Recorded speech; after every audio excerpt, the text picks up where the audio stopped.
Bismillahirrahmanirrahim.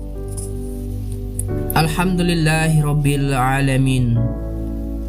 Allahumma sholli ala Sayyidina Muhammad wa ala ali Sayyidina Muhammad.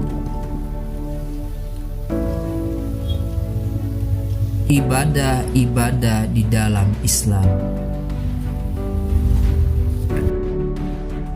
Barang siapa yang mengerjakan amal-amal soleh, baik laki-laki maupun wanita, sedang ia orang beriman, maka mereka itu masuk ke dalam surga, dan mereka tidak dianiaya walau sedikit pun. Surat An-Nisa ayat 124. Ibadah-ibadah di dalam agama Islam antara lain: pertama, sholat wajib 5 waktu. Dan dirikanlah sholat, sesungguhnya sholat itu mencegah dari keji dan munkar.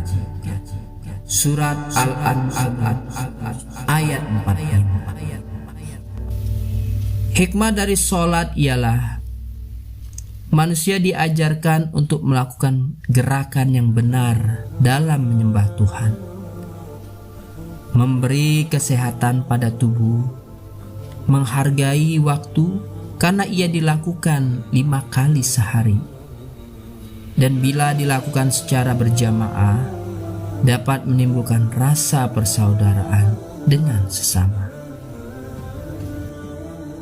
Kedua, puasa wajib di bulan Ramadan selama 1 bulan.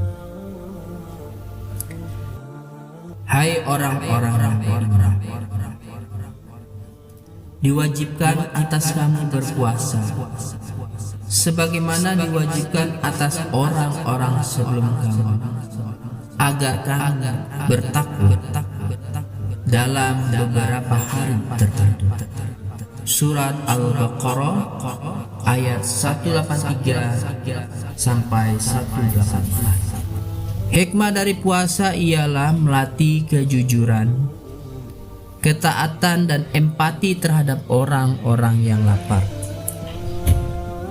Kemudian puasa dapat membuat tubuh sehat, dan ini membantah anggapan orang non-muslim yang menyatakan bahwa puasa dapat membahayakan kesehatan tubuh manusia. Ketiga, membayar zakat. Dirikanlah sholat dan bayarkanlah zakat harta. Surat An-Nisa ayat 77. Hikmah dari zakat ialah menghilangkan rasa kikir, bentuk kepedulian terhadap sesama, dan menghindarkan dari kesenjangan sosial. Keempat, haji bila mampu. Mengerjakan haji adalah kewajiban manusia terhadap Allah, yaitu orang yang sanggup mengadakan perjalanan ke Baitullah.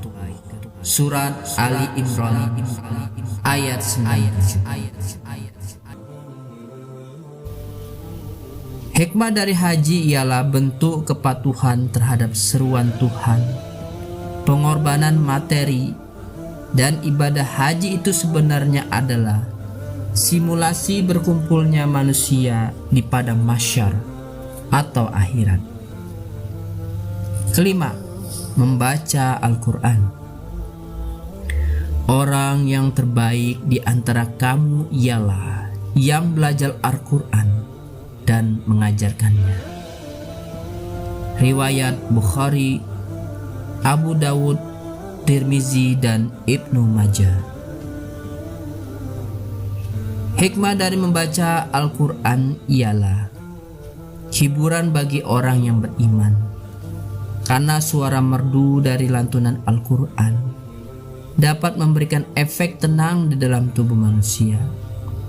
Ia juga merupakan bentuk syiar Islam Karena begitu banyak orang-orang non-muslim ketika mendengar lantunan ayat suci Al-Quran menjadi masuk Islam. Al-Quran juga merupakan induk segala macam ilmu. Maka apabila kita mempelajari Al-Quran, insya Allah kita akan jadi orang yang berpengetahuan. Keenam, belajar suatu ilmu yang diridhai Allah.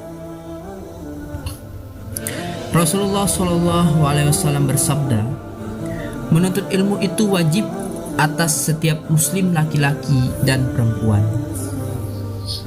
Hikmah dari belajar ilmu ialah supaya manusia memiliki pengetahuan, diangkat derajatnya, dihormati manusia, dan dengan ilmunya ia dapat memberi manfaat kepada manusia.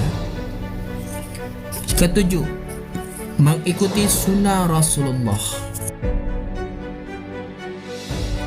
Katakanlah, jika kamu mencintai Allah, ikutilah aku. Niscaya Allah mengasihi dan mengampuni dosa-dosamu. Allah Maha Pengampun lagi Maha Penyayang. Surat Ali Imran ayat 31. Hikmah dari mengikuti sunnah Rasul ialah Rasul merupakan media manusia untuk menyembah Allah. Maka ketika kita berikrar mencintai Allah, kita harus mengikuti figur yang tepat, yaitu Muhammad Rasulullah. Mengapa? Karena Nabi Muhammad yang lebih mengetahui cara menyembah Allah yang benar. Kemudian beliau merupakan kiblat, contoh bagi setiap model manusia. Ketika di rumah, beliau merupakan suami dan ayah yang baik bagi keluarganya. Di lingkungan masyarakat, ia adalah orang yang paling baik pergaulannya. Ketika bekerja, ia adalah seorang pedagang yang jujur. Ketika berperang, ia adalah manusia yang paling berani dalam bertempur. Dan ketika menjadi pemimpin, beliau adalah orang yang paling peduli dengan keadaan rakyatnya. Maka tidak salah kalau Allah menjadikan beliau sebagai contoh yang harus diikuti.